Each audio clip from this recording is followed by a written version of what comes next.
Diz assim a palavra do Senhor. Os príncipes do povo habitaram em Jerusalém, mas o seu restante deitou sortes para trazer 1 de 10 para que habitasse na santa cidade de Jerusalém, e as 9 partes permaneceriam em outras cidades. O povo bendisse todos os homens que voluntariamente se ofereciam ainda para habitar em Jerusalém.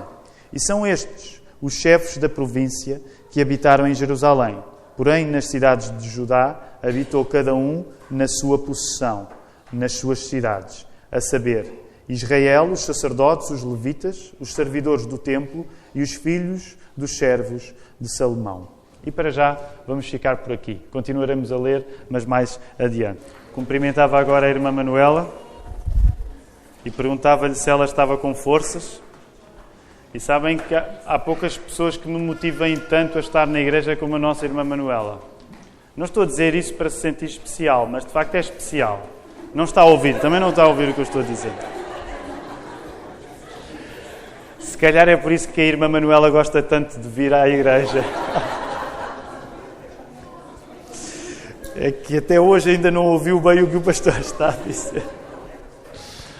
Mas depois a irmã Manuela ouve sempre a segunda vez em casa, no computador, com mais tempo. Mas uma das coisas que vos queria dizer é que é de facto especial. E uma das coisas que nós sentimos nesta casa de oração, sentimos noutras casas de oração, seja em Portugal ou no estrangeiro, é que é um privilégio estarmos num lugar onde se adora o nome de Jesus. Concordam comigo? E por isso a energia que nós sentimos, sobretudo daqueles que têm de se esforçar mais para estar, é uma coisa que nos faz sentir pequeninos, mas ao mesmo tempo muito entusiasmados. E por isso eu fico sempre tão entusiasmado com a atitude da irmã Manuela. Hoje ainda por cima não havia táxis para trazê-la. Aparentemente teve de ser o irmão Sérgio a ir buscá-la, mas já viram, vencendo sempre todas as dificuldades para estar nesta casa de oração. Então isso deixa-nos alegres. Vamos voltar ao texto, Neemias 11. Nós, ao chegarmos a Neemias 11, chegamos mais ou menos ao ponto onde tínhamos ficado em Neemias 7. Voltem um bocadinho atrás, por favor. Voltem lá um bocadinho a Neemias 7. Neemias 7 tinha sido o texto onde Neemias tinha estabelecido guardas em Jerusalém. E lembram-se quando chegámos a Neemias 8, alguns estudiosos da Bíblia creem que a secção entre Neemias 8 e Neemias 10 não terá forçosamente de ser a sequência cronológica. Ou seja, a maior preocupação dos escritores destes livros, Esdras e Neemias, não é escrever as coisas pela ordem em que aconteceram. A maior preocupação de Esdras e Neemias, quando contam esta história incrível do regresso do povo de Israel da Babilónia para Jerusalém, a maior preocupação deles é dar lições espirituais. Isto significa que quando nós lemos estes livros, Esdras e Neemias, o modo como eles estão escritos é diverso, como já falámos no passado. Nós temos documentos políticos, cartas de reis, temos relatórios, temos listas, temos várias coisas diferentes que fazem com que este livro não seja um livro linear. E sabem, o facto de nós, enquanto igreja, acreditarmos que a Bíblia é a palavra de Deus, esta é uma igreja que acredita que a Bíblia é a palavra de Deus. Nós acreditamos que Deus se revelou nestes 66 livros, nos 39 do Velho Testamento, nos 27 do Novo. O facto de nós acreditarmos que a Bíblia é mesmo a palavra de Deus, não significa que a possamos ler de um modo simplista. E, por exemplo, esta é uma das coisas interessantes de estudarmos, sobretudo livros que nem sempre são tão conhecidos na Bíblia como Esdras e Neemias. Nós somos obrigados a ir conviver com o texto e perceber que o texto é desafiador, nem sempre é fácil compreendê-lo. É como se comprássemos um romance e o romance estivesse escrito de uma maneira pouco linear. Ou como se víssemos um filme e o filme tivesse construído com saltos no tempo.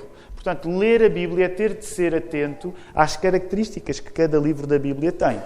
E por isso, agora que nós voltamos ao capítulo 11 do livro de Neemias, Provavelmente a secção anterior, que foi muito importante para nós, que foi a leitura da lei, que foi o culto que o povo prestou em arrependimento, provavelmente essa secção não é cronológica. Mas pronto, acerca destas discussões também não são as mais importantes para nós, os teólogos hão de tê-las, mas apenas para nós percebermos um pouco onde estamos. Encontramos neste capítulo mais uma longa lista de nomes. E eu quero entusiasmar-vos, eu vou ler a lista. Eu vou ler a lista. Eu sei que alguns ficaram animados e pensaram, uau, hoje não vamos ler a lista. Mas eu vou ler a lista.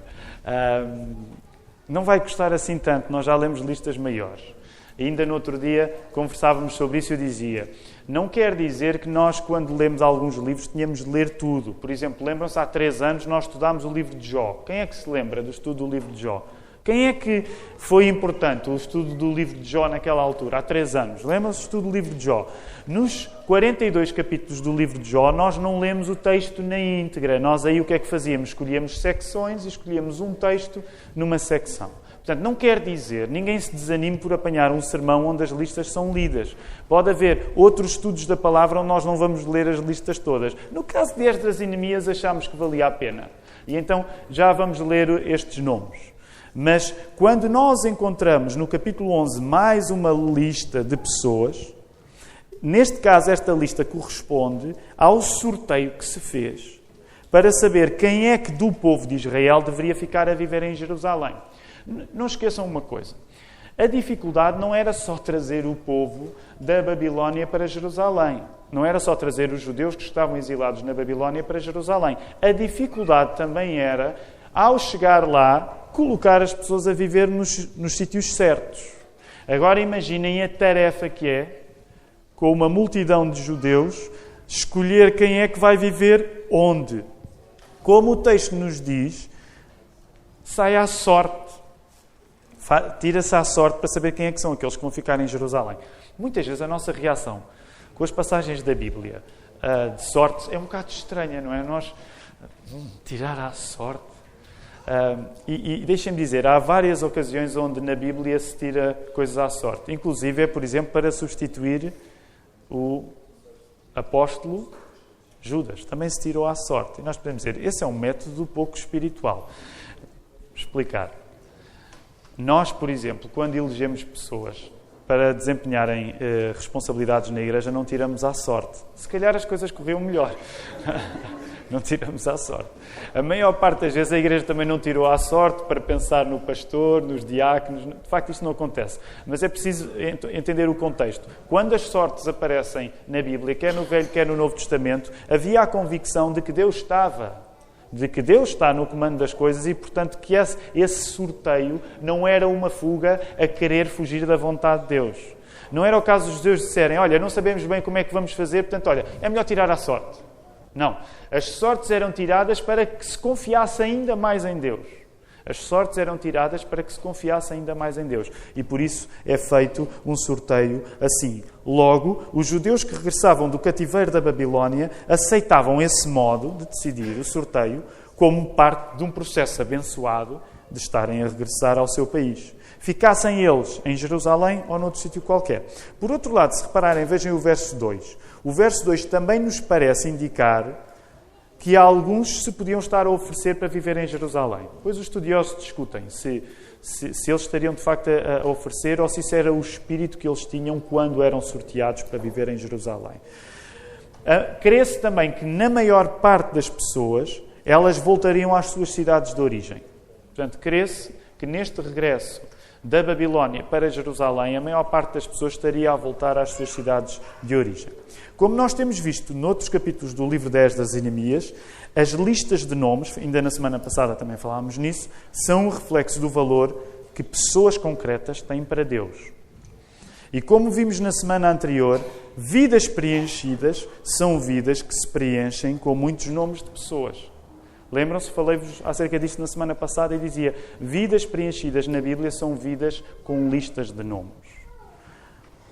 Ao mesmo tempo, também é preciso ter em conta que uma lista destas é sempre escrita pavimentada pela gratidão. O espírito de gratidão é fundamental numa lista de pessoas. Cada nome que se registra era um louvor.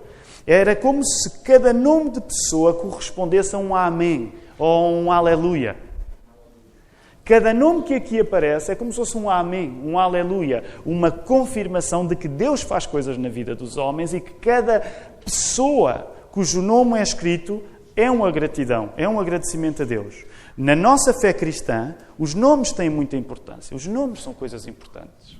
Por isso mesmo, uma das coisas mais interessantes e que Deus nos tem abençoado na Igreja da Lapa, o facto de sermos uma comunidade com muitos bebés, com crianças, pelo menos para a dimensão que temos, a proporção de bebés é muito grande, a parte de escolher o nome é uma parte importante. E quando vos digo isto, não é para discutirmos que nomes é que devem ser dados, mas para também encorajar os pais e as mães.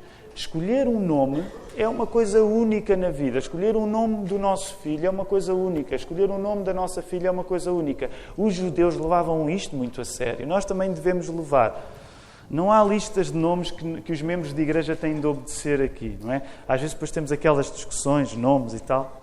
Eu sou muito bota de elástico, eu até sou daqueles que gostam daquela tradição de colocar nomes bíblicos. Mas ninguém vai para o inferno se não meter um nome bíblico ao filho, está bem? Mas antigamente os evangélicos destacavam-se muito por isso. Por isso é que quando nós conhecemos, por exemplo, um Eliseu, um Jónatas, um Caleb, um Benjamim agora não tanto, que é um nome já usado também fora, mas havia alguns nomes específicos que quando a pessoa ouve diz assim, quase certeza que é evangélico. Um Neemias, um Jeremias, não há muitos. Mas a pessoa sabia, quase certeza que é evangélico, porque era uma tradição. Agora, isto não quer dizer que nós temos de colocar necessariamente nomes evangélicos aos nossos filhos. Nomes evangélicos, o que é? Nomes bíblicos. Mas quer dizer que dar um nome a uma criança é uma coisa que nós devemos procurar significado. Nem que seja para dar o nome, como por exemplo eu e na Ruth também demos nomes de avós, por exemplo. Queríamos nomes dos nossos avós nos nossos filhos, demos. Até é uma tradição um bocado portuguesa, não é? Às vezes ao dar o nome do pai ou o nome do avô. Mas lembrem-se que dar um nome é uma coisa muito especial na Bíblia. No cristianismo, os nomes das pessoas são pretextos para nós dizermos que Deus é muito bom. No cristianismo, os nomes das pessoas são pretextos para nós dizermos que Deus é muito bom. Vamos colocar o nosso nome das listas. Eu vou fazer uma leitura rápida, mas gostaria que pudéssemos olhar para elas. Estas listas de nomes que lemos é também registada, ainda que de maneira não completamente similar, no primeiro livro de Crónicas, 9, 2 a 7. Não precisam de ir até lá. E há uma sequência. Aí no nosso boletim, na página 3, já perdi o boletim de hoje, na página 3.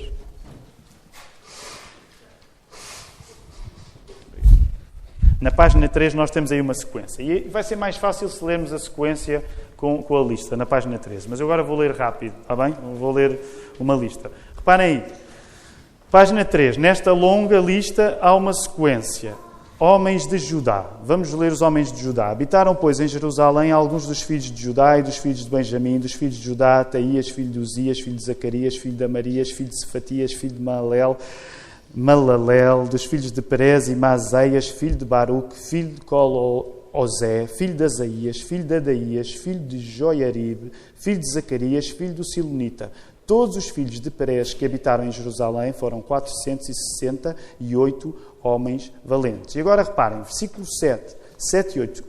Os homens de Benjamim. São estes os filhos de Benjamim. Salu, filho de Mesulão, filho de Joed, filho de Pedaías, filho de Colaías, filho de Mazeias, filho de Itiel, filho de Jesaías, depois dele Gabai e Salai. Ao todo, 928. E depois, líderes leigos, aí no versículo 9, Joel, filho de Zicri, superintendente deles, e Judá, filho de Senua, o segundo sobre a cidade.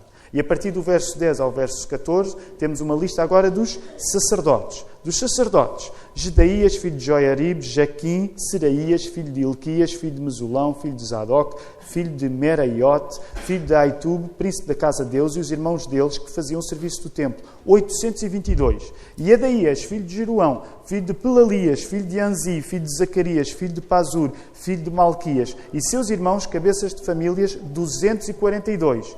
E Amazai, filho de Azarel, filho de Azai, filho de Mesilemote, filho de Imer, e os irmãos deles, homens valentes, 128, e superintendente deles, Zabdiel, filho de Gedulim.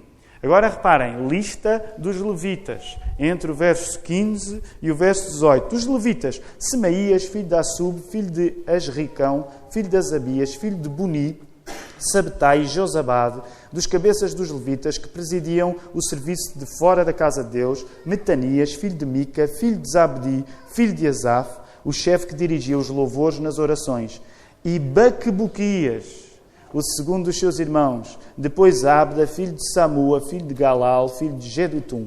Todos os levitas na santa cidade foram 284. Agora, os porteiros, no verso 19, dos porteiros Acub, Talmon e os irmãos deles, os guardas das portas, 172. Verso 20, o restante de Israel, dos sacerdotes e levitas, se estabeleceu em todas as cidades de Judá, cada um na sua herança. Os servidores do templo habitaram em Ofel e estavam a cargo de Zia e Gispa. E o superintendente dos levitas em Jerusalém era Uzi, filho de Bani, filho de Asabias, filho de Metanias, filho de Mica, os filhos de Asaf, que eram cantores ao serviço da casa de Deus. Porque havia um mandado do rei a respeito deles e certo acordo com os cantores concernente às obrigações de cada dia. Petaías, filho de Mesesabel, dos filhos de Zera, filho de Judá, estava à disposição do rei em todos os negócios do povo. E quanto às aldeias, para sabermos o que é que aconteceu fora de Jerusalém, quanto às aldeias com os seus campos, alguns dos filhos de Judá habitaram em Kiriat Arba e suas aldeias em Dibon e em suas aldeias em Jecabzel e suas aldeias em Jesua, em Moladá, em Bet-Palet, em Azur-Sual, em Berseba e as suas aldeias em Ziklag, em Mecone e as suas aldeias em En-Rimon, em Zurá, em Jarmut, em Zanoa, em Adulão e nas aldeias delas, em Laquis e em Campos e em Azeca e suas aldeias. Acamparam-se desde Berseba até ao Vale de Inom. Os filhos de Benjamim também se estabeleceram em Geba e daí em diante, em Micmas, Aia, Betel e as suas aldeias, em Anatota, em Nob, em Ananias, em Azor, em Ramá, em Gitaí, em Adid, em Zebuim, em Nebalate, em Lod e em Ono, no Vale dos Artífices. Dos levitas havia grupos tanto em Judá como em Benjamim. Não custou assim tanto, pois não? Agora imaginem se nós fizéssemos parte daquele grupo que teve de ouvir a leitura da Torá, com as descendências todas. Pronto, nós até estamos a ser muito beneficiados. Lembrem-se. Bem, a lista de facto ainda não acabou, que eu hoje vou puxar mais um bocadinho da vossa paciência e vou avançar no capítulo 12. Mas agora, como último exercício, quero pedir-vos uma coisa. É um exercício mental, mas gostava que nós, como igreja, pudéssemos treinar. Sabem que, agora por causa desta viagem a Nova Iorque, eu e a Ruth gostamos muito de Nova Iorque, é uma cidade que gostamos muito. Acho que é a minha cidade preferida a seguir a Lisboa. E nós estivemos em Nova Iorque em 2001, 6 meses antes do 11 de setembro, e estivemos em dezembro de 2002, já depois do 11 de setembro. E então conhecemos as Twin Towers, visitámos, fomos lá acima, não fomos mesmo à parte descoberta, mas fomos ao último andar, e depois em 2002 já conhecemos, portanto na altura era um estaleiro. Agora nesta última viagem estive lá e já estive, portanto, no memorial. E uma das coisas bonitas, eu não sei se alguns já visitaram o memorial do 11 de setembro, mas saberão, já terão visto na televisão ou nas notícias, o memorial é um jardim onde no espaço das torres, portanto, é como se fosse um tanque, mas uma coisa bonita, onde não se construiu nada naquele espaço para honrar a memória de todas as pessoas que morreram lá. Agora imaginem, é um espaço imenso, porque as torres eram grandes, mesmo no chão. E uma das coisas bonitas, e eu creio que esta é uma das coisas que os americanos fazem um bocadinho melhor do que nós, porque foram mais influenciados pela cultura bíblica e guardaram uma cultura judaica que nós portugueses não guardamos tanto, mas a cultura americana é uma cultura com muitos memoriais. A memória conta muito. Aliás, tenho-vos falado acerca da importância da memória. Esse é um dos problemas que nós portugueses, se calhar, temos. Não valorizamos muito os memoriais, coisas que servem para marcar. É óbvio que nós vivemos numa cidade que também tem memoriais, tem estátuas, tem monumentos. Mas estas são coisas importantes. E neste caso particular do 11 de setembro, uma das coisas que me impressionou e que eu já conhecia, mas é que quando nós chegamos ao memorial das duas torres do World Trade Center que caíram, todos os nomes das pessoas que morreram, inclusive aquelas que morreram no Pentágono, estão gravados. É parecido com isto. Todos os nomes estão gravados, portanto, na chapa daqueles grandes tanques que ocupam o espaço onde as torres estavam. Todos os nomes estão gravados. Então, lembram-se aqui há uns anos, aliás, eu tenho ideia ainda no tempo do presidente Bush, que todos os nomes tinham sido lidos. Já viram uma coisa parecida? E foram mais de 2.000 pessoas que morreram. Estou certo, não foram mais de 2.000? À volta de 3.000. Agora reparem, não é só na Bíblia, na igreja, onde às vezes se leva secas a ouvir nomes. As secas levam sempre que os nomes de facto são importantes. E todos os nomes foram lidos. E as pessoas ouviram em silêncio.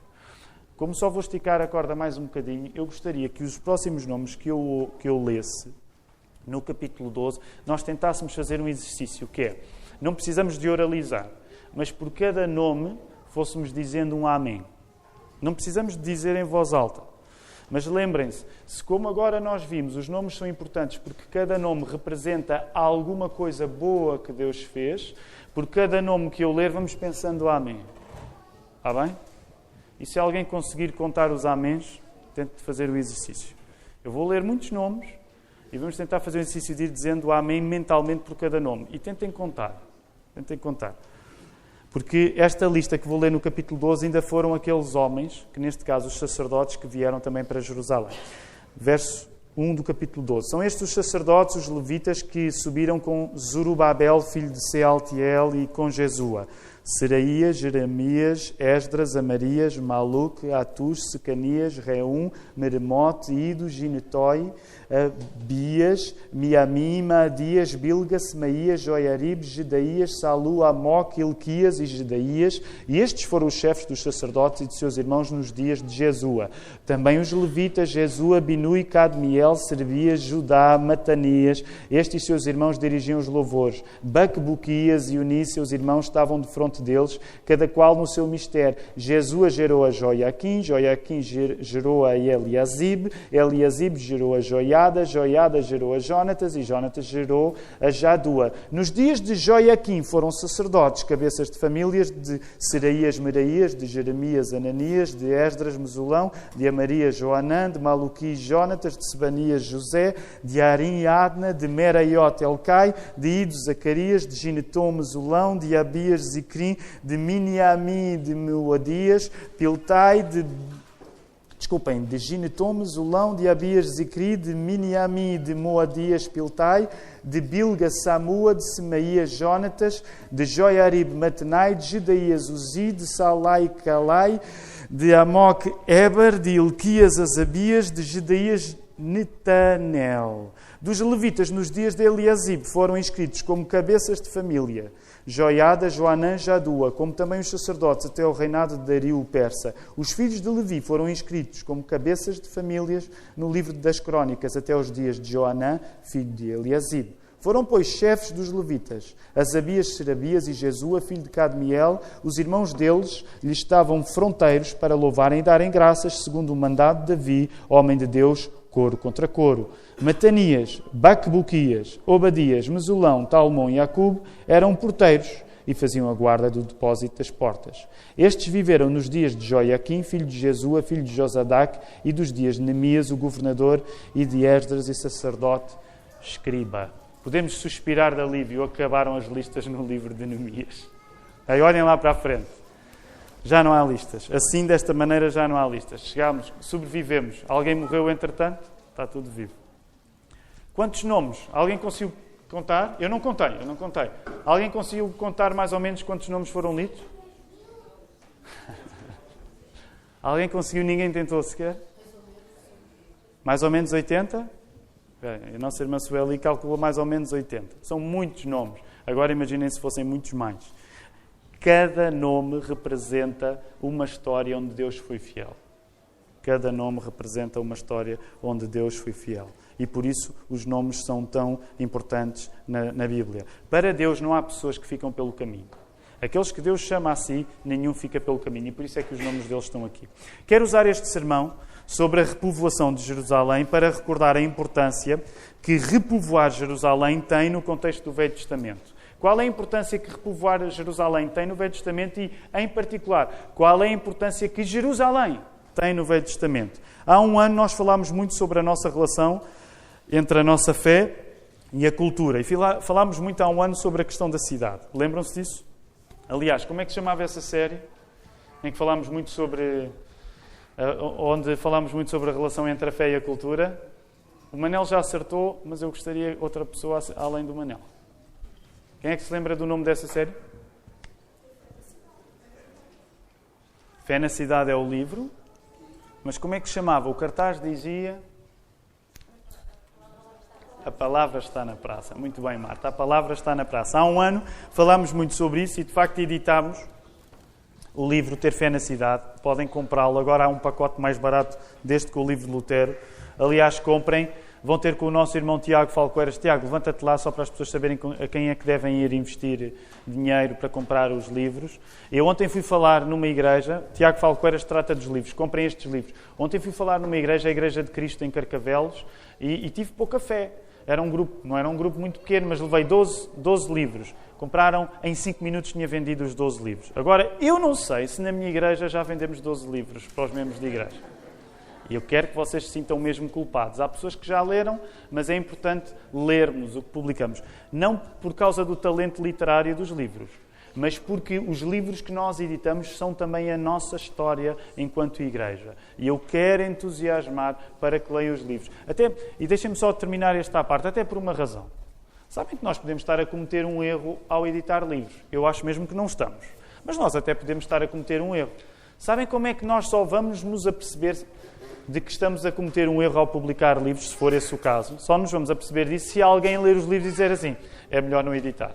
Portanto, é preciso que os irmãos leiam aquilo que estamos a editar. E para aqueles que são membros desta igreja, é com o vosso dinheiro que nós estamos a editar os livros, não é com o meu. Até agora eu tenho escrito, mas é com o vosso dinheiro que estamos a editar livros. Portanto, faz favor, vão ler aquilo para o qual o vosso dinheiro está a servir. Nem que seja para dizer, depois em Assembleia, esta brincadeira tem de acabar. Ok? Espero que não seja essa a vossa conclusão, mas pronto. O ano passado, quando falámos na questão ter fé na cidade, uma das conclusões que tirámos é que Jerusalém não é uma cidade qualquer. Um dos sermões chamava-se o Momento de Jerusalém.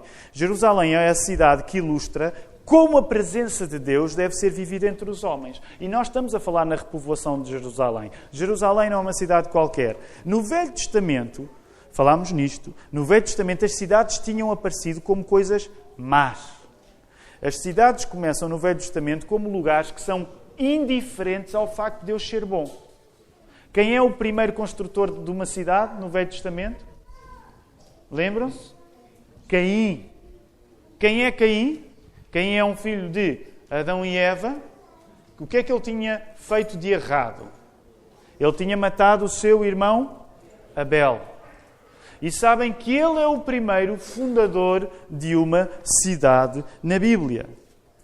E à medida que a Bíblia progride no livro do Gênesis, as cidades vão continuar a simbolizar lugares que são essencialmente maus. Pensem, por exemplo, no capítulo 11 do Gênesis, a cidade que decide construir uma torre, Babel. Babel é uma cidade construída para celebrar a fama daqueles que constroem. Portanto, Babel é uma cidade má, porque é indiferente ao facto de Deus ser bom. Babel o que quer é que os nomes das pessoas que constroem aquela cidade sejam ilustres. Mais à frente, já com a história de Abraão, conhecemos outras duas cidades que ainda são piores do que Babel. Que outras duas cidades são essas? Sodoma e Gomorra. Lugares de grande imoralidade. Se nós avançarmos para o primeiro livro a seguir ao Gênesis, o livro do Êxodo, voltamos a encontrar cidades que são más, não por serem referidas pelos seus nomes, mas neste caso as cidades que fazem parte do Egito, onde o trabalho dos judeus, o trabalho escravo dos judeus, servia para que o faraó construísse as suas cidades,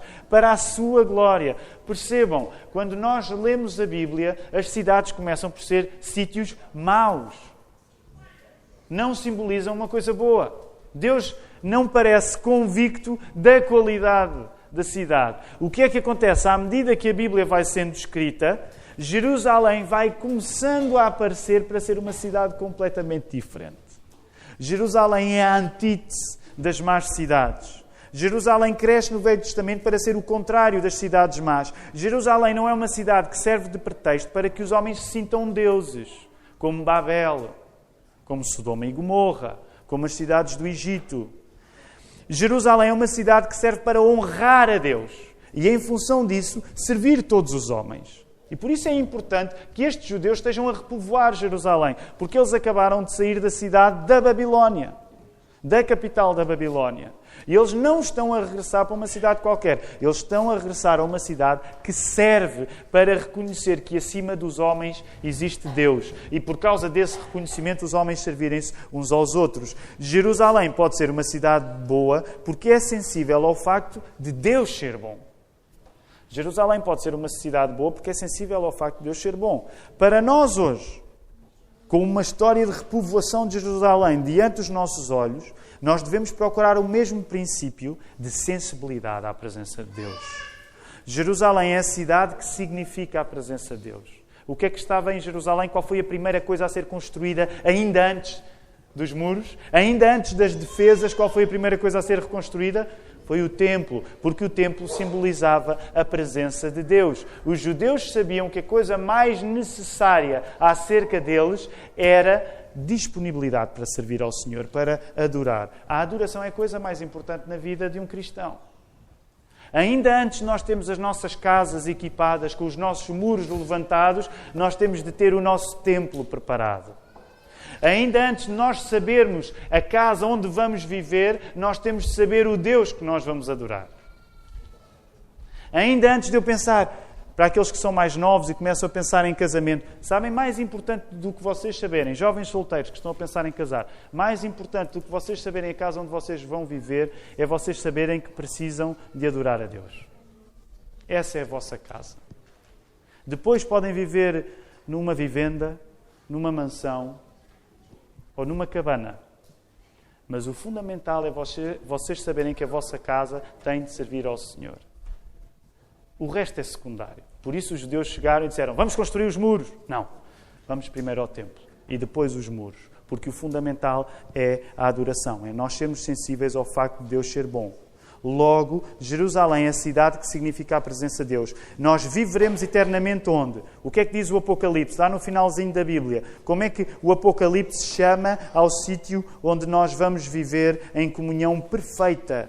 Comunhão perfeita com Deus. Porque aqui ainda não temos comunhão perfeita. Qual é o sítio que o Apocalipse no finalzinho chama? No capítulo 21? Nova Jerusalém. Os novos céus e a nova terra. Nós vamos a caminho da Nova Jerusalém. Nós somos criaturas, nós somos cidadãos da Nova Jerusalém. Mais do que viver em Jerusalém, num certo sentido, interessa-nos chegar a Jerusalém. Quero só explicar isto. Não é tanto aquilo que Jerusalém nos dá, por nós vivermos nela, até porque, por exemplo, nós não vamos viver na Jerusalém física que existe em Israel. É mais o que nós damos às cidades que já habitamos, Lisboa, por exemplo, por caminharmos em direção à Nova Jerusalém. Nós temos de servir a Lisboa porque vamos viver na Nova Jerusalém. O facto de nós irmos viver na Nova Jerusalém, que são os novos céus e a nova terra, significa que nós temos de servir as cidades onde já estamos hoje. E é aqui que eu quero terminar. Como é que nós vivemos nas cidades que habitamos? Essa é uma pergunta que eu vos quero fazer. E eu sei que estou a voltar a um assunto que noutras ocasiões temos falado. Mas se estamos a falar de repovoar Jerusalém, temos de perceber qual deve ser a nossa relação com as cidades. Como é que eu habito a cidade onde eu vivo? É curioso, nós somos uma igreja em Lisboa, mas uma boa parte das pessoas nem sequer vive em Lisboa. Temos uma boa parte das pessoas que, por exemplo, vêm da outra margem do Rio Tejo, chamada margem sul. Temos pessoas que vêm da linha de Cascais. Temos pessoas que vêm da linha de Sintra. Temos pessoas que vêm da zona mais oriental de Lisboa, ali entre Sacavém e Alverca. Temos pessoas que não vivem na cidade de Lisboa. De um modo geral, é verdade que a maioria, pelo menos, trabalha em Lisboa. Agora, a pergunta que eu vos quero fazer é não só em relação a Lisboa, mas também em relação ao sítio onde vocês vivem, à cidade onde vocês habitam. Como é que tu vives na tua cidade? Tu vives segundo o modelo de Jerusalém? Tu és sensível ao facto de Deus ser bom? Ou, pelo contrário, segues o modelo de Caim, onde a cidade te serve a ti, como palco para ti próprio? Seguimos o exemplo de Jesus, que viveu de um modo perfeito, expondo-se à morte na cruz para servir as pessoas imperfeitas. Vivemos como Jesus viveu de um modo perfeito para chegar às pessoas imperfeitas que somos nós? Ou seguimos o exemplo de Caim, que vivendo de modo imperfeito, matando o seu próprio irmão, quis com a sua descendência usar a cidade para servir-se a si mesmo e ao seu poder. Nós temos dois modelos de cidade completamente diferentes. O modelo de Jesus, onde eu perfeitamente me envolvo para atingir pessoas imperfeitas. E é verdade que nós não somos Jesus, nós não conseguimos viver perfeitamente, mas envolvemos-nos com tudo o que nós temos para servir pessoas imperfeitas. Vivemos na cidade servindo pessoas imperfeitas para imitarmos Jesus, ou temos o modelo de Caim, onde nos servimos da cidade, para que a cidade nos sirva a nós.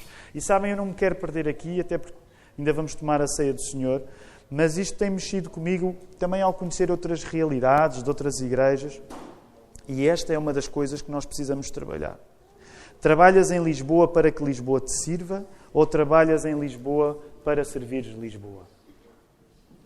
Usas os lugares à moda de Jerusalém ou queres Jerusalém à tua moda? Usas os lugares à moda de Jerusalém ou queres Jerusalém à tua moda? Se eu sou verdadeiramente um cristão, uma das tarefas que eu tenho é ter de servir o lugar onde eu estou. Eu tenho de servir o lugar onde eu estou, porque é isso que a Bíblia me chama e foi isso que o Senhor Jesus fez. O Senhor Jesus serviu o lugar onde Ele estava. Se eu sou cristão, eu tenho de servir o lugar onde eu estou. Eu não posso colocar o lugar a servir-me a mim. Eu tenho de imitar Jesus. Tenho de viver a minha família, a minha igreja e o meu trabalho com um espírito de atender primeiro os outros e só depois a mim. E isto é tão difícil. É tão difícil nós imitarmos o Senhor Jesus. Lembrem-se que é possível porque o Espírito Santo está em nós. Concordam comigo? Posso ouvir um amém? O Espírito Santo está em nós. Nós temos o poder de imitar Jesus. Nós não somos Jesus, mas nós temos o poder de imitar Jesus porque o Espírito Santo está em nós. Agora reparem, eu tenho de viver a minha família, tenho de viver a minha igreja, tenho de viver o meu trabalho, o sítio onde eu habito, com um espírito de atender primeiro às necessidades dos outros e só depois às minhas. Sabem, por isso é que nós somos uma igreja, queremos ser uma igreja exigente em casa, na igreja e fora, porque primeiro vêm as necessidades dos outros e não as nossas. E nós não sabemos fazer isto, eu não sei fazer isto, reconheço, e preciso da vossa ajuda. Nós vamos ser capazes de viver a nossa família, a nossa igreja e o nosso trabalho atendendo primeiro aos outros do que a nós, não porque nós somos bons, mas porque Jesus é bom. Sabem porque é que nós vamos ser capazes? Porque Jesus é bom. Concordam comigo? Jesus é bom? Amém. Jesus é bom. E Ele dá-nos o poder de nós podermos viver de uma maneira onde podemos procurar primeiro os interesses dos outros do que os nossos. Vamos viver na cidade como Jesus morreu na cruz. Este é o título deste sermão. Viver na cidade como Jesus morreu na cruz. E quero terminar enfatizando. Nós não estamos aqui para viver para nós. Nós não estamos aqui para viver para nós. Mas nós estamos aqui para morrer pelos outros. Esta é a ética da cidade aos olhos da Bíblia. Quero terminar como que sugerindo uma oração. Sabem que Deus tem-nos abençoado no sentido em que nós já fomos um grupo menor. Mas sabem que uma das coisas que eu sinto que é difícil é, de facto, uma cultura onde nós vimos a igreja colocando os outros acima de nós. Ainda esta semana falava... Esta semana. Todas as semanas. Acabo por conversar muito isto com a Ruth. Lembrem do sermão que o pastor João Martins pregou no nosso aniversário. Uma das coisas... E quero apenas alertar-vos para isso. Sabem que o facto de nós nos sentirmos em família não é mau. É uma bênção de vir à igreja. Eu basta estar longe uma semana desta igreja que na segunda semana parece que estive uma eternidade fora. Porque eu amo esta casa e amo-vos a vós. Mas deixem-me dizer, não podemos ficar tão confortáveis no amor que sentimos uns pelos outros. Porque senão o risco é que, de facto, nós não consigamos lembrar que a nossa tarefa é imitar Jesus e servir os outros ainda antes de termos amor experiencial com eles, ainda antes de os conhecermos. E sabem que uma das coisas que eu gostaria de vos desestabilizar intencionalmente, mesmo ao domingo, e o pastor João Martins falou sobre isto, a nossa tendência por defeito é começarmos logo a conversar com aqueles que estão connosco. E eu não estou aqui agora a ralhar com ninguém, mas às vezes quando eu acabo de cumprimentar as pessoas, entro no salão, ainda estamos todos em grupos. E não há problema. Mas o que eu vos gostaria de sugerir é, vai para o grupo depois de teres ido cumprimentar as pessoas que vêm até cá. Vai ter as tuas conversas depois de teres feito um esforço de dizer assim, quem é que eu tenho de servir primeiro antes que me sirva a mim? É bom ter amigos, é bom nós termos convívio uns com os outros. Mas ainda antes que isso aconteça, quem é que eu tenho de servir primeiro? Onde é que os meus olhos estão? Sabem, porque enquanto isto não mudar, nós não vamos servir a cidade. Nós vamos estar à espera que a cidade venha até nós. E Deus tem sido tão misericordioso que em muitas ocasiões, de facto, a cidade tem vindo até nós. Mas nós precisamos de ir mais. E sabem que uma das coisas que vai ser difícil é que servir pessoas com quem nós não temos familiaridade é um negócio às vezes um bocado sujo. Quero explicar. É um negócio trabalhoso, dá confusão. Significa que a igreja tem de ser aberta para pessoas que não sabem estar na igreja. A igreja tem de ser aberta para pessoas que não cresceram num lar evangélico, que não sabem bem como é que isto se faz. E nós temos de ser atentos para desejar que isso aconteça como parte do trabalho do Espírito Santo. Só que a maior parte das vezes nós ficamos contentes por ir à igreja porque sabemos estar lá, porque as pessoas vêm ter connosco, porque nós nos sentimos bem. Não me entendam mal, isto não é mau. Mas nós somos chamados a mais do que isto. A colocar, de facto, o interesse dos outros à nossa frente. Quero terminar só dando um exemplo. Exemplos práticos. É verdade que às vezes é nas reuniões de oração de quinta-feira que nós exploramos mais os exemplos práticos. Mas deixem-me dar um exemplo bem prático. E agora, se calhar alguns de vocês vão dizer assim, o Tiago veio um bocado alterado lá da América nas igrejas que foi. Mas sabem como é que se vê, em termos práticos, se nós estamos dispostos a servir a cidade? Imaginem. Como é que se vê, em termos práticos, se eu estou disposto a servir a cidade? Como é que se vê no meu coração que eu estou disposto a servir a cidade? Com dinheiro. Com o nosso dinheiro, com os nossos recursos. Eu não vou fazer nenhum levantamento de oferta agora. Mas sabem que essa é uma coisa que me impressiona. Nas igrejas que eu visitei, e nós sabemos, a cultura americana é um pouco diferente da nossa. Mas sabem que uma das coisas que eu fico sempre admirado, sobretudo no contexto norte-americano, é que há uma naturalidade de falar em dinheiro que é muito desconfortável para a alma latina. Sobretudo a alma latina que acha que religião, como viemos de uma cultura católica, acha que Deus não tem nada a ver com dinheiro. E se as duas coisas aparecem na mesma frase, é sinal que nós estamos a ser enganados por algum charlatão. Isso é das seitas. Isso é da igreja A, isso é da igreja B, onde eles nos querem tirar o dinheiro. Agora, eu, se pudesse tirar-vos dinheiro, eu tirava, mas eu não tenho talento para isso. Mas uma das coisas que vos quero dizer é que se na nossa economia nós não tivermos um investimento em pessoas que podem nunca retribuir para nós, é sinal que nós não vamos servir a cidade. E isto significa que nós damos dinheiro, que nós investimos os nossos recursos em pessoas que muitas vezes nunca nos vão agradecer por isso. Mas significa que eu estou a dar parte de mim e a olhar para os outros como parte fundamental do Evangelho, me chamar a servir os outros primeiro e só depois a mim. Nós não vamos entrar em nenhuma campanha financeira em particular, mas esta é uma das coisas que eu vos quero dizer. Enquanto a nossa visão não mudar em termos práticos como eu vou ter de dar mais, nós vamos estar à espera que a cidade venha até nós, mas nós não vamos até à cidade. Agora, se Deus fizer uma obra de transformação na maneira como nós gerimos até as nossas contas, meus queridos irmãos, ou o Evangelho chega à bolsa ou ele não chega ao coração.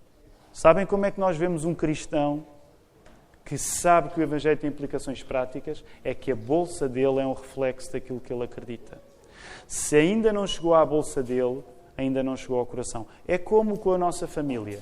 Nós podemos dizer que somos muito amantes dos nossos, mas se nós não investimos na nossa família com o nosso dinheiro, isso é apenas uma teoria. E, portanto, não tendo nenhum plano, e terminando aqui, vamos tomar a ceia do Senhor, uma das coisas que gostaria que, com a ajuda do Espírito Santo, pudessem reconsiderar é como é que eu vou viver numa igreja que, de facto, quer servir os outros, mesmo se os outros nunca nos retribuírem nada em volta. Como é que nós criamos um ambiente onde vivemos como Cristo, onde Ele se dá independentemente daquilo que recebe?